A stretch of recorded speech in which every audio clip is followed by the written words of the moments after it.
एक ऐसा शख्स जो भारत में पैदा नहीं हुआ लेकिन जिसने भारत के इतिहास को बदल दिया। नाम बाबर। बचपन से ही उसका सपना था राज करना, जीतना और इतिहास में अमर होना। लेकिन उसकी अपनी जमीन ने ही उसे बार बार ठुकराया। हार, धोखा और संघर्ष, इन सब ने उसे और भी खतरनाक बना दिया। उधर भारत में दिल्ली की गद्दी पर बैठा था सुल्तान इब्राहिम लोदी। सेना बड़ी, ताकत बड़ी, लेकिन अपने ही लोग उसके खिलाफ।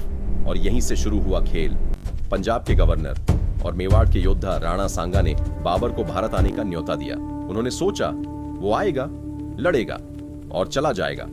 लेकिन यही उन्होंने सबसे बड़ी गलती कर दी, क्योंकि बाबर सिर्फ लड़ने नहीं, राज करने आया था। साल 1526 बाबर अपनी छोटी सी सेना के साथ भारत में दाखिल हुआ। सिर्फ 12,000 सैनिक और सामने इब्राहिम लोदी की 1 लाख सेना। लेकिन बाबर के पास था एक ऐसा हथियार जो उस समय भारत के लिए नया था, तोपखाना। फिर आया वो दिन, 21 अप्रैल 1526 था। पानीपत कुछ ही घंटों में इतिहास पलट गया। इब्राहिम लोदी मारा गया और दिल्ली की सल्तनत ढह गई। और उसी दिन बाबर बन गया हिंदुस्तान का बादशाह। यहीं से शुरू हुआ मुगल साम्राज्य, एक ऐसा साम्राज्य जिसने 300 साल तक भारत पर राज्य किया।